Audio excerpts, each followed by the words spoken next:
The views and opinions of this broadcast do not reflect the views and opinions of Armed Media, New Productions and its affiliates. Enjoy the show.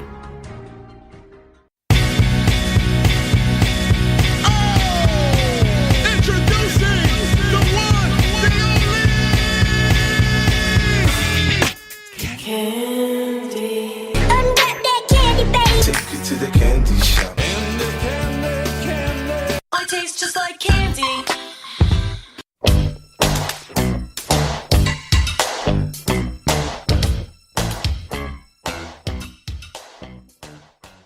What's up, everybody? Welcome to Ask for Candy, where a bunch of powerhouse men and women get together online to talk about love, sex, relationships, and what it takes to be amazing on the daily. Who I am Candice Harper, lovecoach.com. I teach and inspire audacious intimacy to powerful, professional, grown women who want real relationships from seductive singlehoods. But more importantly, I help hardworking women, and lately couples too, who have survived abuse and want to be vibrant, alive, magnetic, and passionate while creating healthy, intimate relationships. So tonight, I'm coming to you from Harlem. I'm uptown, baby. And this summer, I don't know if you guys know, unless you were listening to the last couple of shows, I am going to be partnering with an organization called Wellville, which is a very cool social club designed specifically for the health, fitness, and wellness community to meet and connect while living a healthy lifestyle. So I will be coming to you guys from the headquarters of Wellville starting in June, which is very exciting. Hi, Kenya. Thank you for joining, my love. It's so great to see you. So the Facebook people will be trickling in. As you guys know, this is always a conversation. Anyway, as I was saying, I am going to be at Wellville's headquarters, right? So the theme of this summer's Ask for Candy is Badass Bachelors. Starting in June, our first guest will be Badass Bachelor and the founder of Wellville, Christopher Kreichman, who is amazing, over 35, single, purposeful, excited to be alive, excited to be around, and he founded this really great organization where people get to hang out together and actually meet face to face, because I feel like that's something that we are missing in this world today, actually connecting with each other, right? So if you think that you might be eligible to be one of my badass bachelors this summer, please stay till the end of the show so you can hear what the criteria are. They're not as stringent as you would necessarily think coming from a woman of my caliber, but you might fit in, you might want to come, you might want to be a guest. I just want to prove to all the women out there that, they say that the good guys are all married and, like a decent guy, they're like unicorns. A decent single guy over 35 is like a unicorn. And I don't believe that to be true. I just feel like, it's all about luck and propinquity and, how much we're getting out there and all of that stuff. There's great guys everywhere. It's just about readiness, right? So we're going to have bachelors all summer for that. Anyway, you are probably listening to Armed Radio on your smart device if you're out there in the audio, or maybe you're using your TuneIn app, or you're listening in the garden on armedradioglobal.com. And we're also on iHeartRadio, so don't forget to follow us and download your favorite shows. And then also for people who like to stream, we're on Spotify and Spreaker. Maybe you're live here with me on the Facebook, which if you are, I'm very happy to have you. Welcome. Just please feel free to just keep coming on in and interacting with what we're doing today. Maybe you'll have something that you want to contribute to our topic today. Now, the people out in the audio, they don't know what our topic is yet, but you live people, you might know. Anyway, tonight I'm going to be broadcasting on my homepage, my personal page, and my business page. And right now, I'm just taking a moment. Everybody take a moment to share. Share with whoever you think, if you're online, watching online, share with whoever you think might benefit from what we're talking about tonight. And, just get your friends involved, get them in the conversation, get them watching. Right now, I'm sharing this on my business page so that people can see. And I'm also sharing it in my group, which is called the Creative Love Collective. So if you're listening in the audio world, or if you're on Facebook, you can join my group, the Creative Love Collective, and you can also join Armed Radio Group News, because there's a lot of other great shows to see. And if you want to keep up with, this show and all the other ones, there's like great food shows. I know later on tonight, there's a really great parenting show that comes on. So you want to keep up with that too. Let me share to the Creative Love Collective. in my group. Yeah, I just want to make sure that you guys join and, just that you stay part of the conversation, part of the family. Anyway, also, you can email me if anything while you're watching the show, especially if you're shy, you don't want to be in the conversation, or you're not ready to interact, you can email me at askforcandypodcast@gmail.com, and I will answer any questions that you have in a later broadcast. Maybe you might inspire a topic in the future. You might inspire some conversation, who knows. Like I said, I'm CandiceHarperLoveCoach.com. My talent is conversation. My passion is personal growth. And my purpose is to teach and inspire radical self-acceptance in myself and others so that we can all have our best possible love life. And that is why this is a conversation. I don't believe in the rules. I don't know if you guys remember that book, The Rules, from back in the early 90s, late 80s. I'm not talking about dating rules, not here to hand down a bunch of rights and wrongs and all of that stuff. We don't do that here. I'm not here to shame your love situation. Our only intention is to create audacious intimacy, seductive singlehoods, and healthy relationships. So tonight and every Monday night, we're going to do what we do, which is have conversations that engage, educate, and or enlighten all of us in the areas of love, sex, relationships, and vibrating high. Tonight's topic, 10 practices to help you feel sexy enough for sex, even if you think you're a troll.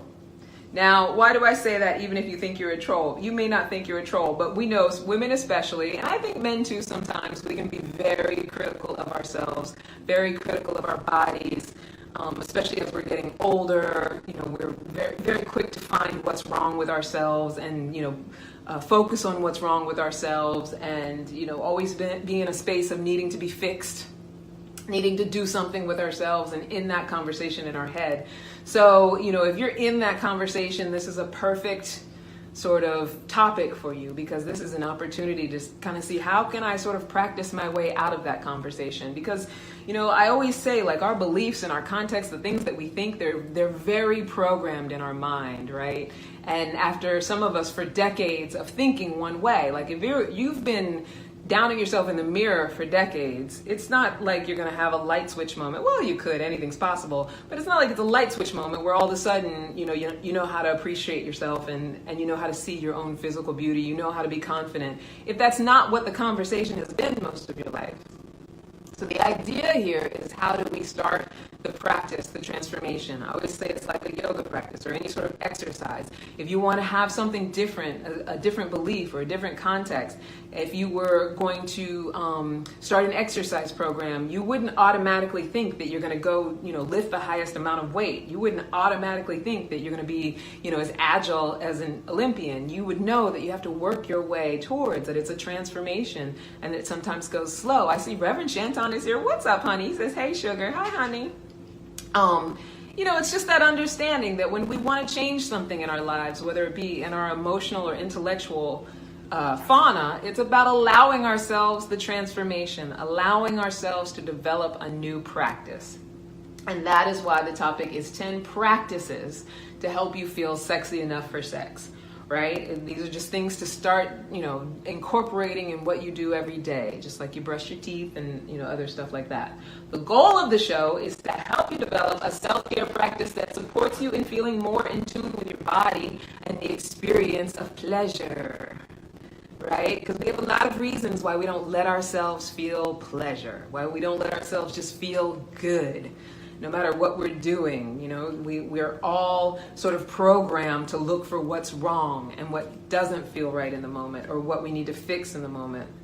And a lot of times that shows up in our sex life, and it affects our sex life, right? If we're not focusing on what's feeling good, that means that we're focusing on the things that don't work. Now, my special guest tonight, I was going to have special guests, if you guys have been following, I was going to have special guest Sydney Rose. She's a Health at Any Size, but schedules got flipped around. And so tonight, you guys are my special guest. You Facebook Live audience are my special guest. You that are listening on the audio, you're also very special guests, because, you'll find your way to interact too. You can't call me because the show's going on. But what you can do if you come online is you can come on Facebook and you can join and be in the comments and be in the conversation, right? So you're my special guest. Those of you who come on and join me every week, you know I love you so much. And also those of you who come and join when you can are also very special. And those of you who are checking out the podcast and thinking about joining in the future, maybe stop in and think, oh, this isn't for me, I love you too. But just know that I definitely want this to be an interactive conversation.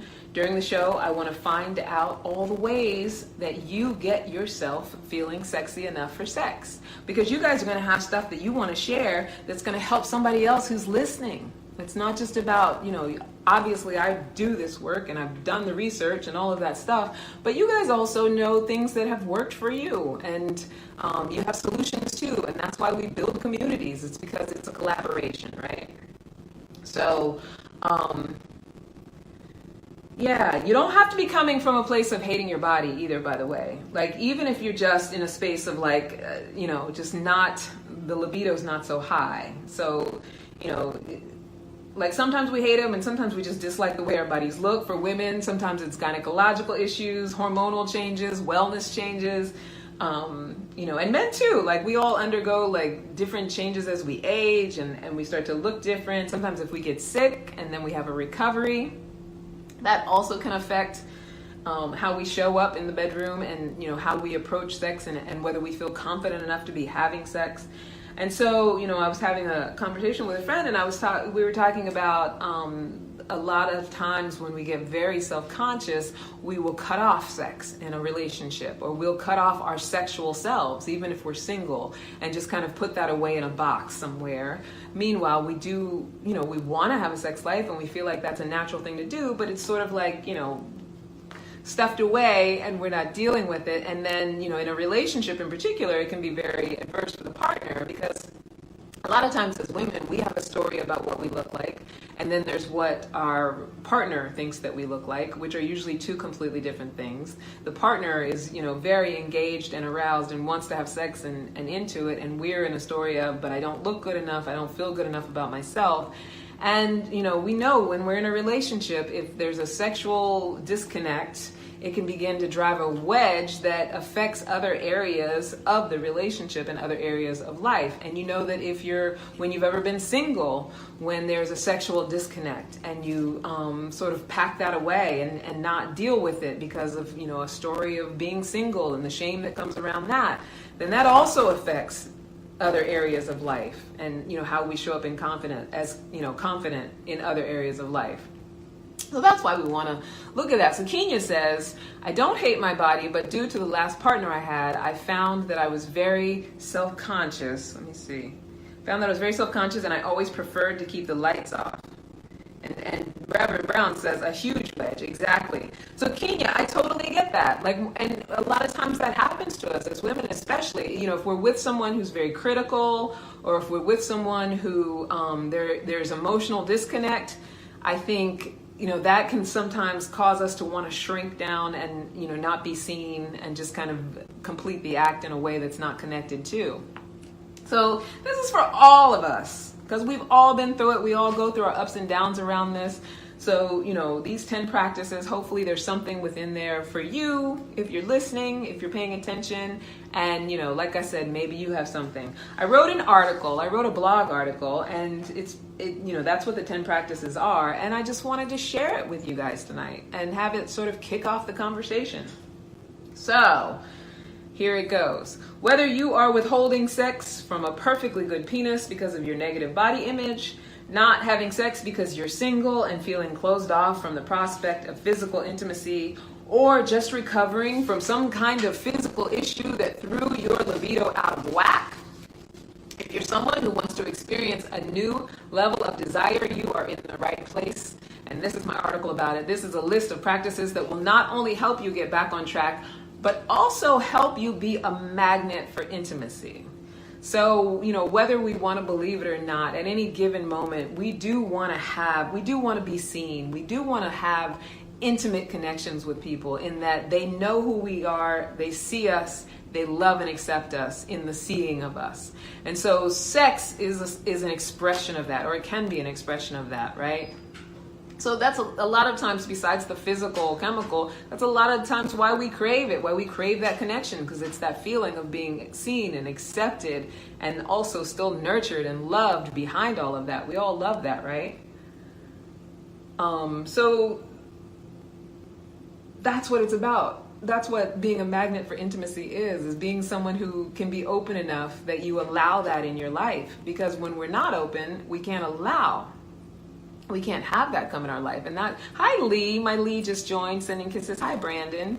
So yeah, let's talk about the different ways that we can open up and these 10 practices. I feel like I should have a drum roll. Like, Number one is a practice that I absolutely love. And it's particularly for the women out there, but I also think that men could benefit from it. I don't know if it's something that you'd be willing to do. But the number one practice to start doing every day is to give yourself a rub down with like whatever is your favorite lotion or your cream, your favorite lotions or creams. I like the Nivea cream because it's very thick. And just like give yourself a body massage in the mirror every day. Like no excuses. I have in my room, I have a big full-length mirror. Just make the time. Like even if you have to eliminate something else, like if you have to pick your clothes out the night before because you have to get to work, or if you have to shorten your shower time, make sure you get everything washed faster and just take the time. Like whatever, if you want to do it, you'll work it out, right? I'm not going to manage your time for you. The point is that your physical self-pampering is a great way to connect the self-love synapses in your brain, right? Just like having sex with another person can be an expression of how we feel about them, nurturing ourselves can be the same thing. So if you pick something like a lotion or a cream or a body butter and you make it really indulgent and loving and like a meditating practice that you adhere to, just like you adhere to brushing your teeth, it's something that you just do every day. Not only will your skin be nicer because it'll make it really supple and healthy, but also your self-image. It will be much nicer if you're willing to just give yourself that love, even in the mirror, because I think sometimes the mirror can be our enemy. Facebook Live people, you can tell me what you think about this. And if this is something that you would ever try or do or never do. If you're like, yeah, hell no. Because I know sometimes for men that sort of thing can feel uncomfortable for them. Or, I don't know, maybe it's something that you do like to do. I mean, I know that your men are usually down for a rub and tug. I don't know if you're down for like actually massaging the rest. Now, the reason that I say to do it in the mirror is number 2. So the number 2 practice is embrace your nakedness by praising your parts, right? And I know it sounds crazy. It's like, Stuart Smalley affirmations, like, people think of this stuff and they're like, yeah, whatever. But trust me when I tell you, a daily practice of embracing your nakedness. So you'll get to become the master of body appreciation if you're willing to do this. And for some people it takes, months, some people it takes years, but it's just the willingness to try it, right? So while you're in the mirror, just praise the parts that you do like. Like, I'm sure you can find something about yourself physically that you do find attractive, that you do think looks good, or is that it's the part you like to feature. And even if you find it really hard, just find one part and focus on that while you make sure to be moisturizing every inch of yourself. So while you're in this body massage in the mirror and you're, doing the whole thing, I like to make sure I get my elbows and like all the parts and all the erogenous zones. And my elbows aren't erogenous zones, but I mean, I guess they can be depending on who's tickling them. But while you're in the mirror and you're doing that, you want to be like focusing on, the things that you like. And I guarantee you, especially if you make it a daily practice, as the days continue, you will find more and more things that you like about your body. Yes, you will also see the things you don't like about your body, but if you just make the decision, make the choice to focus on what is enjoyable and what you think is attractive about yourself while you're doing this practice, and that's part of the meditation.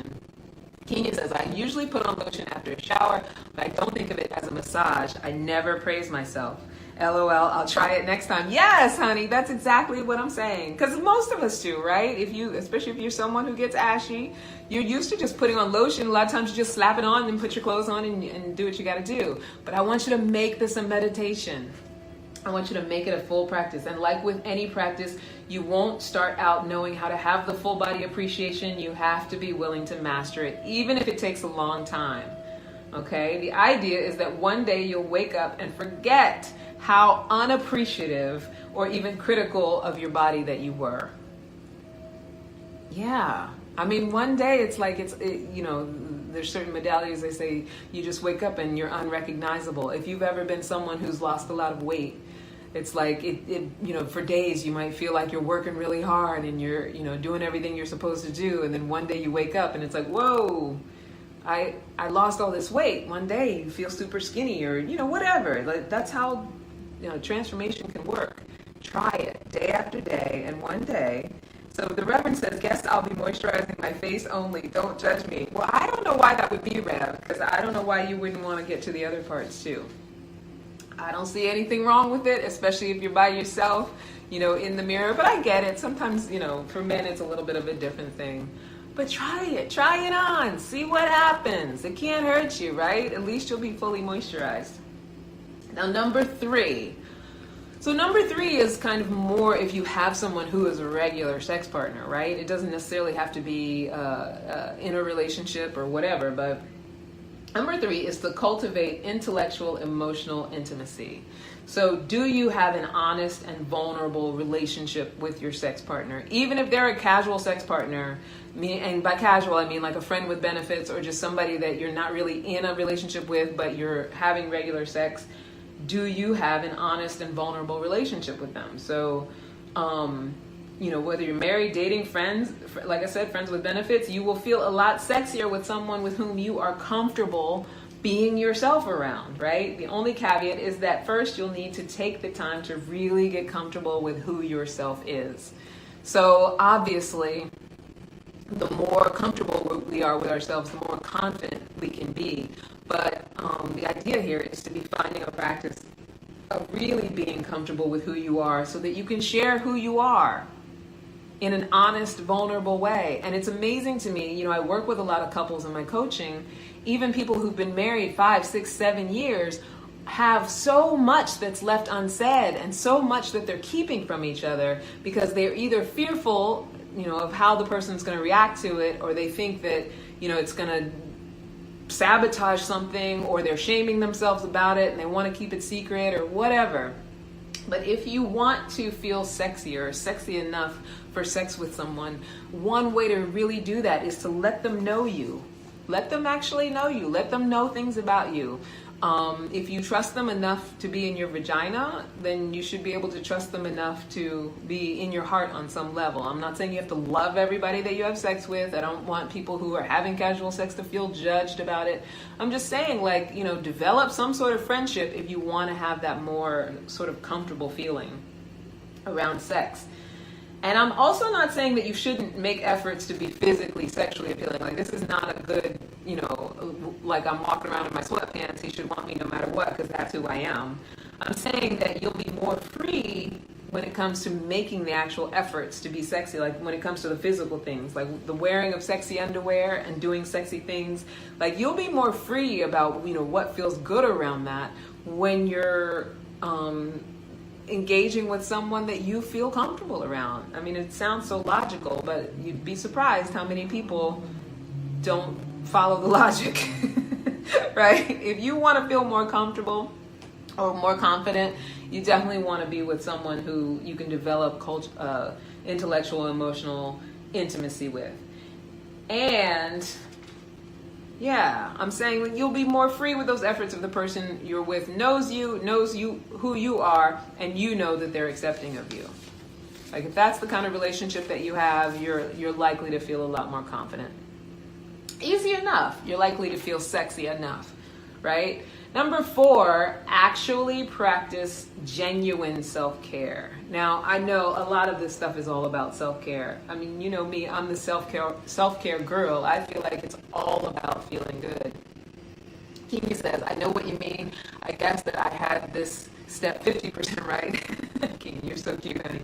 The thing about genuine self-care is, like, it's not this sort of new wave of, like, this movement around body acceptance that's just let me pretend like I think I look good and let me show out and, you know, on the outside pretend, and then on the inside I'm still dealing with all my emotions and dealing with all my self-hatred and, you know, dealing with things like my weight and what I think about my body.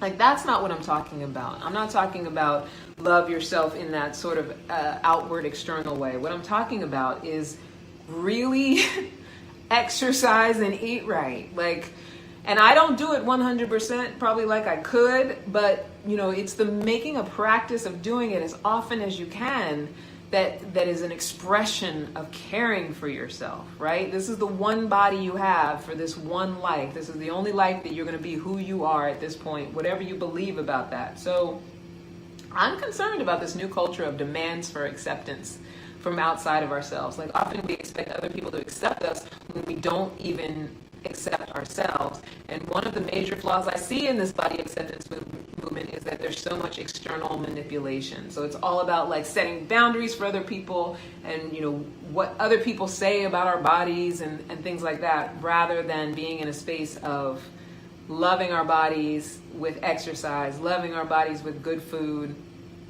And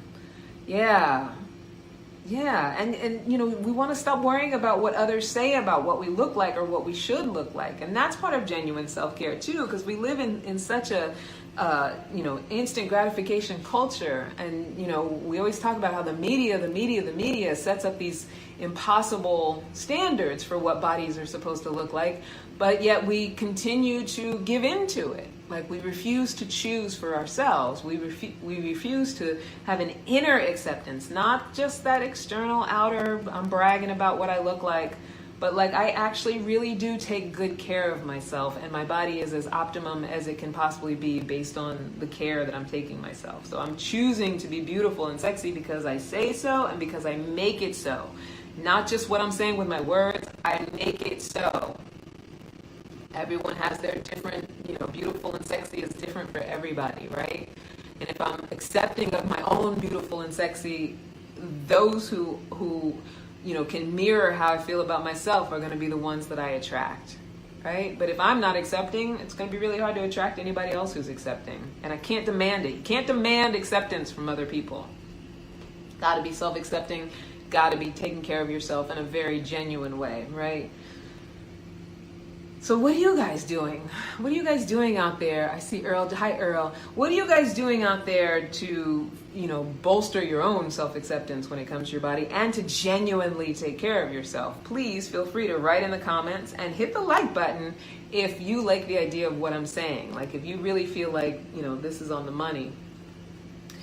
Number 5 is allow yourself to be touched, which I know might sound a little rudimentary, especially for those of you out there who are huggers. Some people are, some people are not. I'm not saying that you have to let people violate you, but if you're someone who avoids physical interaction, maybe out of fear of past trauma, it's time to do the work to get that healed. And there's nothing wrong with you if you are someone who has that issue. But if you want to feel sexy, allowing close proximity is imperative. I used to be a non-hugger. I come from a family that only touches each other to say goodbye at the airport. It took a lot of emotional healing and developing of trust in my own intuition about other people to get me to a place where a hug or closeness actually felt comfortable to me. So it's the working through the healing and the surrendering to the closeness that fosters those sexy feelings. Like, you know, from a place of not holding on to a lot of resentments and stories about myself, and I can allow people in my proximity. I can allow myself to be hugged and touched and, you know, comfort each other in that way. It doesn't always have to be a sexual touch, but it's about just allowing people in your space. I'm not saying, like I said, if someone's violating your boundaries, that's a whole nother thing. That's not what we're talking about here. But where can you actually step up and offer physical interaction? You know, if it's about consoling someone or just hugging them for no reason. Trust me, I'm one of those people that was always like the last person to hug. But feel free to share your experience with touching and hugging and, you know, what that is for you. Because some people, they're like, I've always hugged everybody, I'm a hugger, and that's great. I just think that it's something that definitely, gives us that feeling of being comfortable with being that close with somebody else. And then number 6 is to touch yourself, honey, a lot. And there are a lot of modalities that teach masturbation as a meditation. You can also find free guided meditations on YouTube. The point is that you give yourself an opportunity to just feel sexual pleasure. And when we do it alone, there's a lot less pressure around wondering if we look good. The Reverend says, hugging is very therapeutic for me. I'm a hugger. I love that, Rev. Yes. Hugging is definitely a good therapy, especially when you hug people who are good huggers, right? I really love it. I don't know if you guys hear the beagle is whining. But yeah, there's a lot of different modalities for learning masturbation. We're on to touching ourselves, right? This goes beyond the lotioning of yourself and the self-body massage. This is the sexual touching of yourself, which those of you who have any shame around that or thinks that there's something gross about it or have a problem with that, Kenya says, I used to be closed off for similar reasons. I wasn't used to being hugged, but I've always been comfortable with hugging others. That's awesome, Kenya. And so now it's like, allow it. Allow for it to come to you. Because if it's not about the touching of other people and it's more about, letting someone else sort of contribute that same connection to you, that's sort of what you want to cross over into practicing if you want to increase that sort of feeling sexy enough thing. Like, I'm deserving of the hug. I'm deserving of the love that's given to me, right? And physical love. So back to the touching of yourself, right?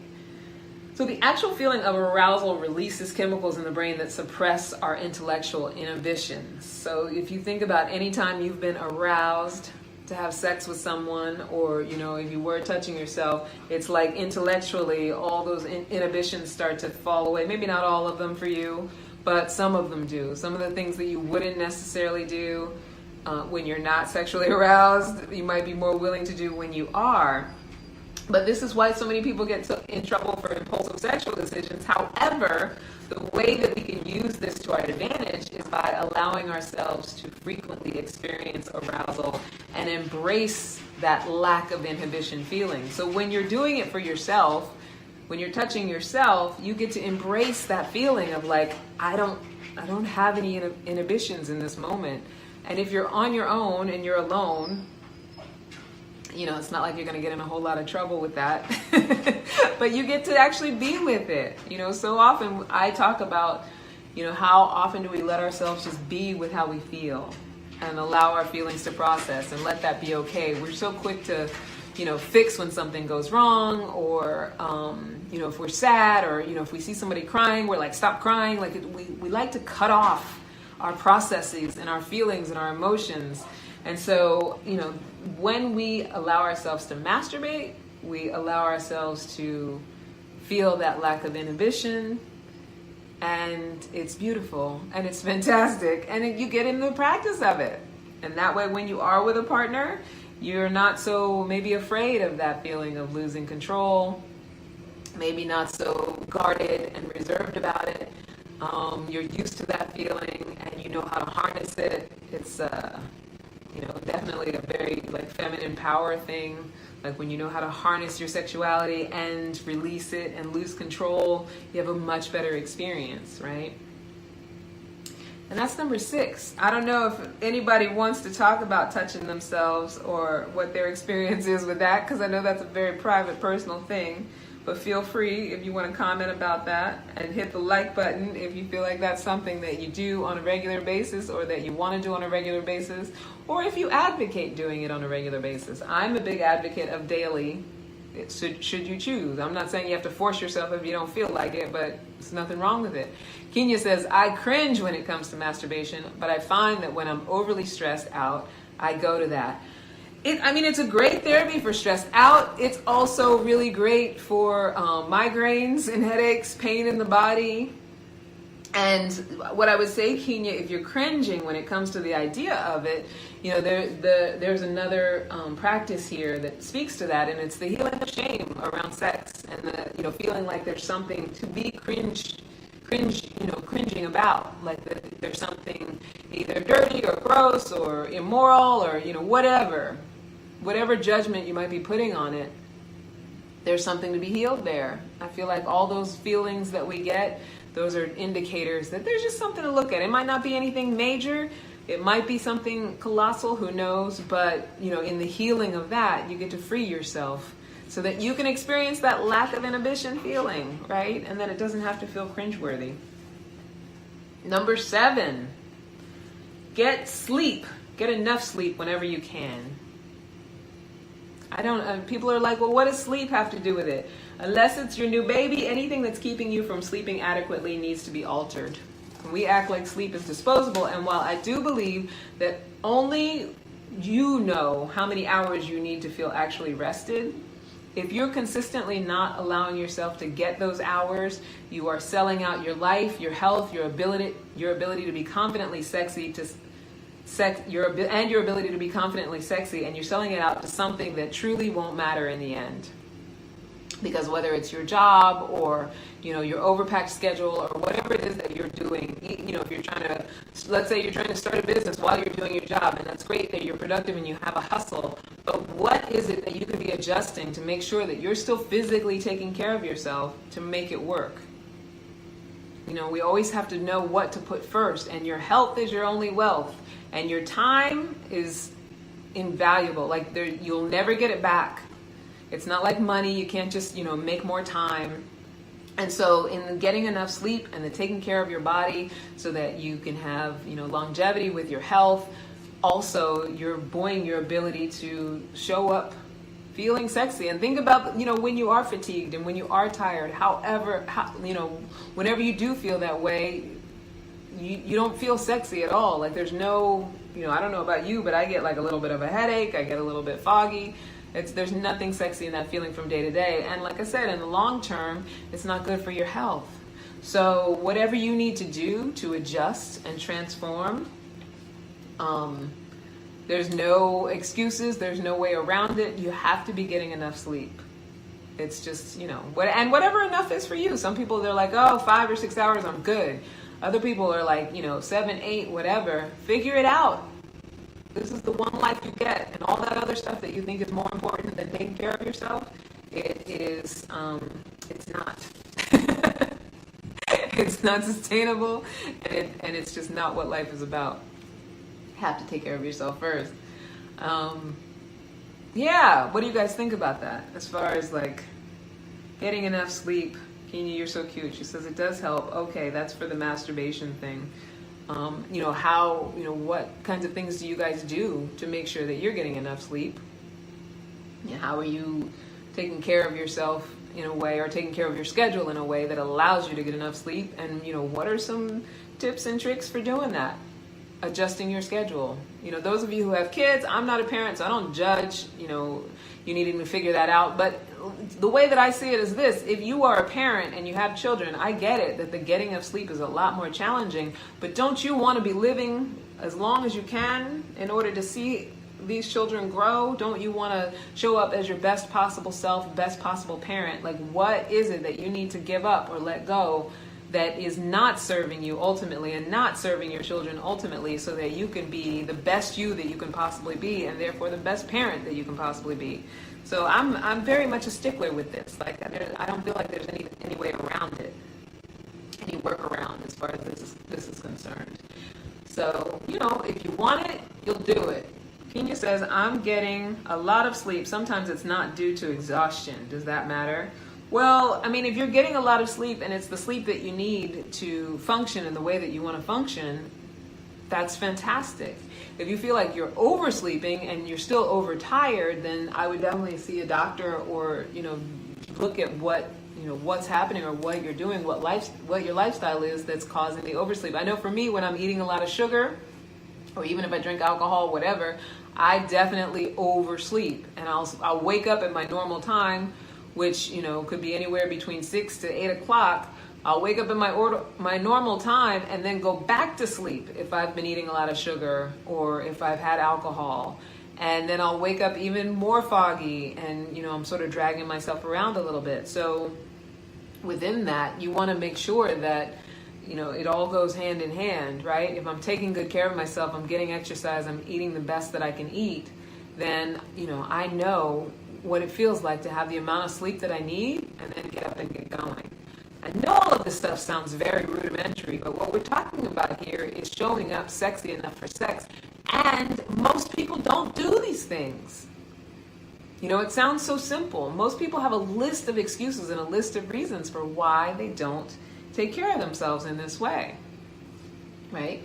So number 8, do whatever you need to do to get productive in your non-sexual life. Now, this sounds like it's counterintuitive to what I was just talking about as far as getting more sleep. But by productive, I don't mean crazy busy. And if you are crazy busy, you're certainly not helping yourself feel sexier or more confident. What I mean by productive is purposeful, contributive. Ask yourself, what am I doing today that aligns with who I am as a person? What can I accomplish today that will make me feel like I'm expressing myself? What do I want to create in the world? I realize that you wouldn't think that these things have anything to do with each other, but not only will accomplishment buoy your confidence, it will also inspire you to reward yourself with feeling good, right? And there's nothing sexier than someone who owns what they want to feel in the bedroom. Somebody who knows they want to feel good in the bedroom is very sexy. If they're owning it, and that's what they're there for, and that's what they're all about. Like, it's not out of obligation. They're not just, I'm just going to take this and do with it whatever I need to do with it. So that goes to our next one. We're like just pounding through these. We're already at number 9. Focus on what you're giving and not what you're getting is number 9, the number 9 practice. So speaking of owning what you want to feel good, too often we look for cues in our partners that what we're doing is the right thing, like whatever the right thing is, right? Too often we end up in a space of giving of ourselves in a way that drains us. Often we try to fix it by focusing on what is in it for us. So we've been giving, and we feel drained because we haven't really been taking care of ourselves as far as sex is concerned. And then we want to fix it because we're starting to feel drained. So then what do? We turn around and demand that the partner, start doing more things, or, we insist, or we switch partners or whatever. We insist that it has to go in a different way, external of us. So we go along for ages, codependently pleasing, and then when we've had enough of being dissatisfied, we think the answer is to demand that our partners start being better for us. And if they don't or they can't, then we act out. We cheat, we kill off the sex life, all of that stuff. So what if we just focused on what we would be happy to give our partner? There are women who love to go down and others who love to massage or dance sexy.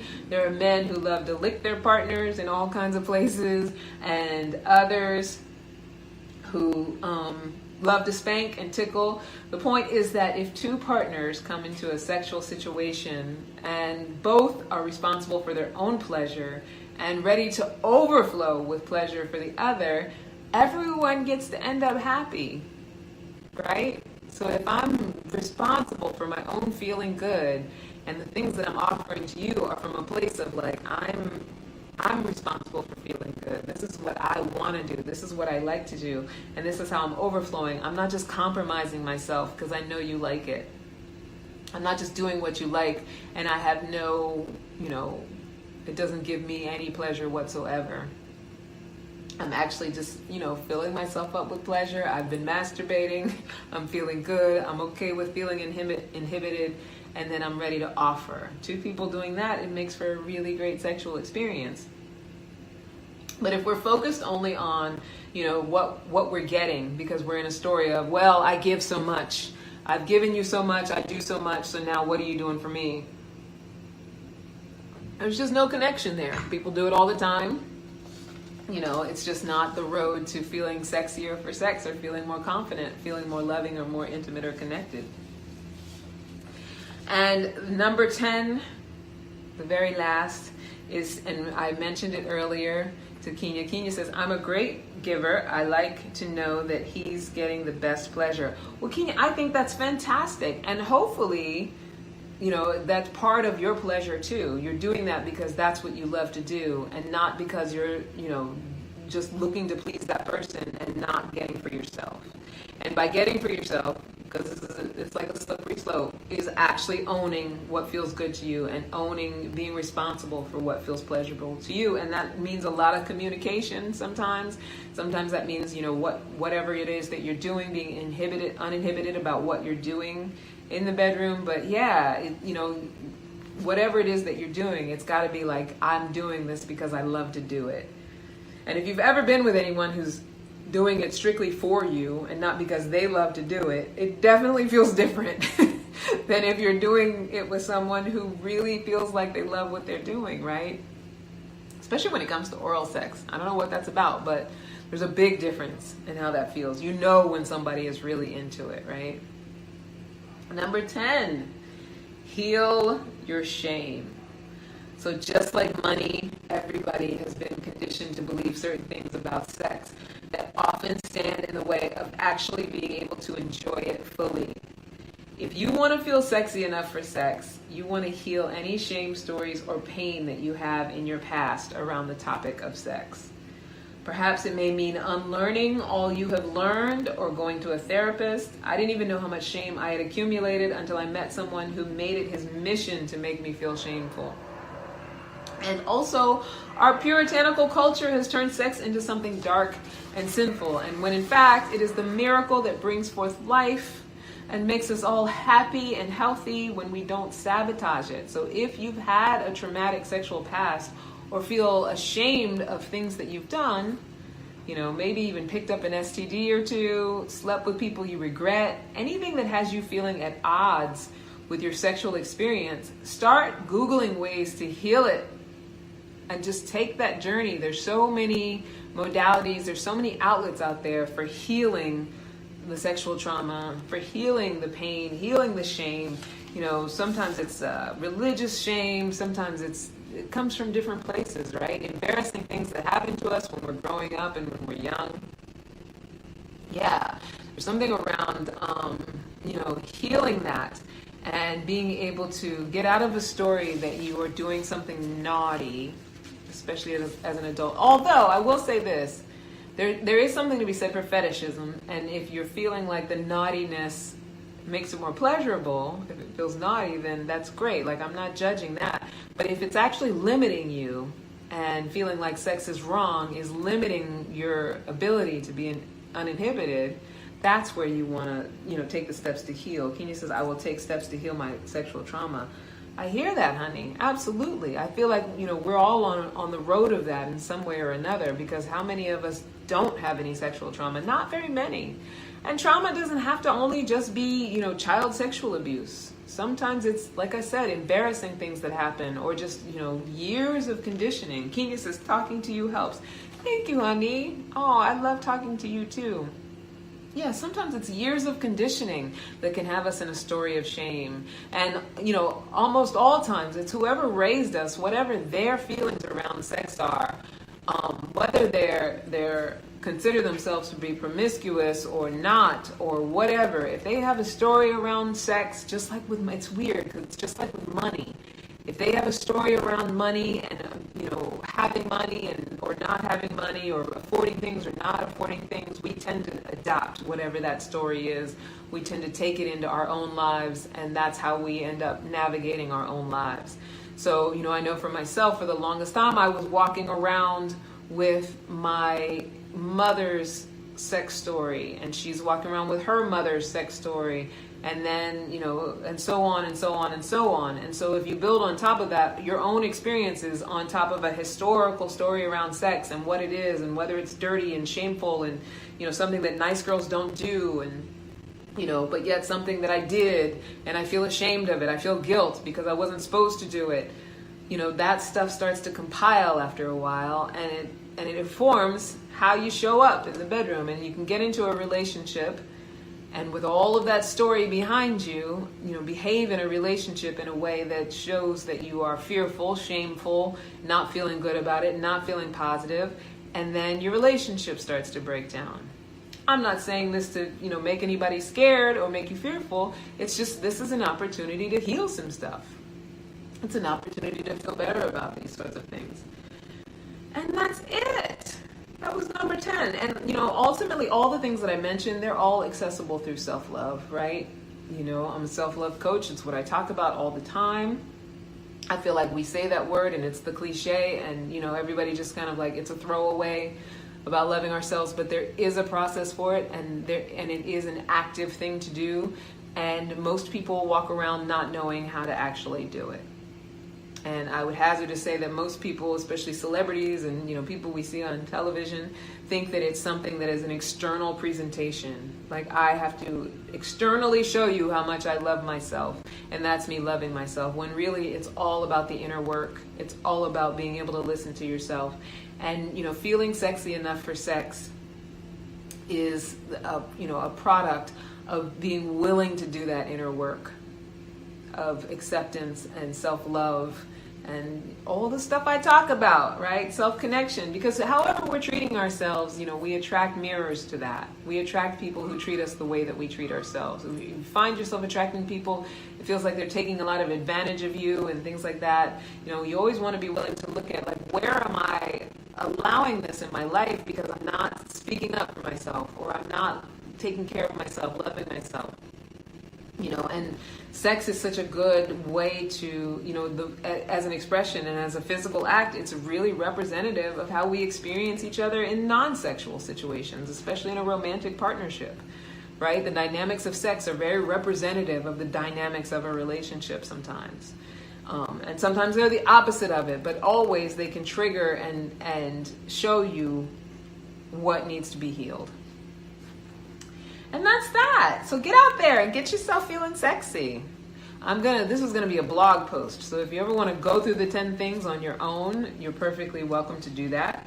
You can always go back and watch this video again. I am gonna be editing at some point and putting it on the YouTube channel for the archives. I know I keep saying that because I have like 50 some odd videos that need to be edited for the YouTube channel.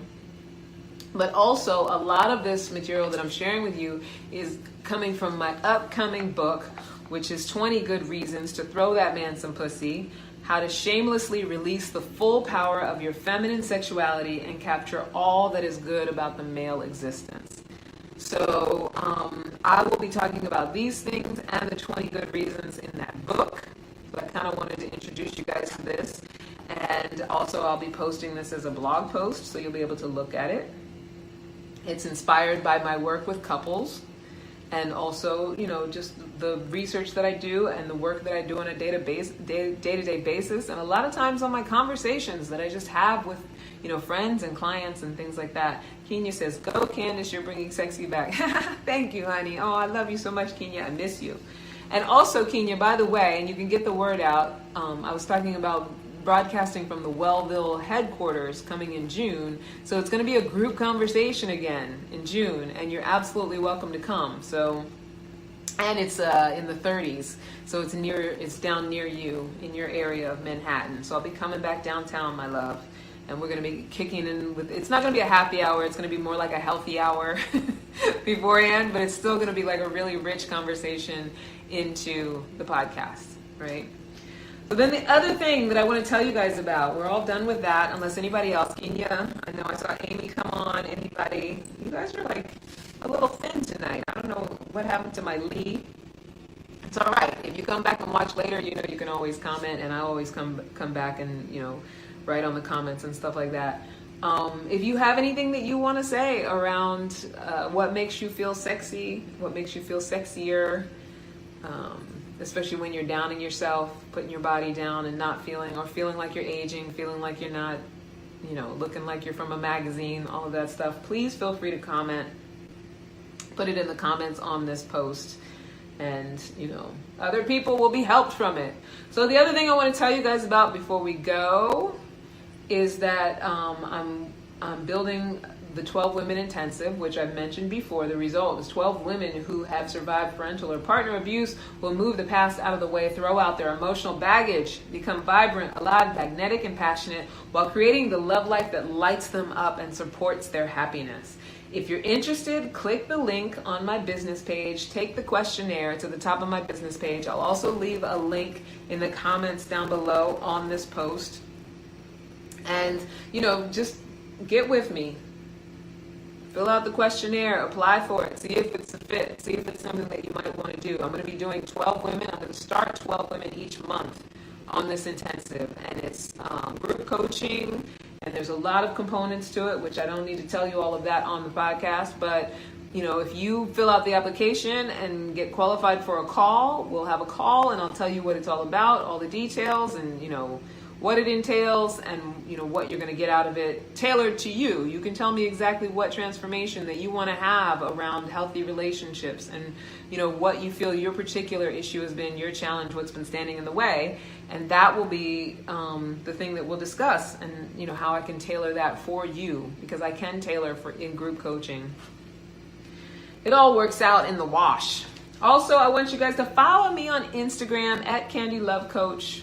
I haven't been posting lately, but I do sometimes do my naked face walks where, I just do like little short vignettes, little videos for those of you who don't want to do a whole hour long with me. Follow me on Instagram and, see what's going on, see what's coming up next. You'll know what's going on with the intensive and with my Badass Bachelor. So I mentioned earlier that this year's summer theme is the Badass Bachelor Summer. And I'll be focusing on all the good men out there, for all you ladies that buy into the sad statistics and walk around fulfilling your own prophecy. And I want to prove to you that good men, good single men over 35 do exist. So all you have to be is single over 35, living purposefully, joyful, ready for a relationship. I think you might be perfect if you have all of those criteria. I would like to have you come to the Wellville headquarters. Before I was saying that you need to have Wi-Fi in a space, but now you'll be able to come see me at Wellville. It's in Lower Manhattan is where the interview will be. And those of you out there who know someone who's single and over 35 that you would want to recommend, by all means, send their information. Ask them first, because they might not be interested in being on a podcast. But, go ahead and refer them, and I will put them on the show. Also, shout out to the Creative Love Collective. Don't forget to join the Creative Love Collective. Shout out to Armed Radio and Armed Radio Group News. Don't forget to join that great group and, be able to see some of the other podcasts that are on the channel. And, and that's for everybody who's watching live, and also those of you who are listening, you can get on your computer, or maybe you're listening on your computer, and go ahead and join those groups. And don't forget to go to our YouTube channel where you can catch any episodes that you may have missed. So for the Armed Radio people who I know they're about to go very soon, never forget that you are a love machine. If you ever start to feel like you aren't getting the love you need, just make more and ask for Candy. I just want to make sure that I sign you guys off before you're out of here. For the Facebook Live people, those that did stick around live, thank you so much. I appreciate it. Those of you who are going to be watching later on, thank you so much. I appreciate it.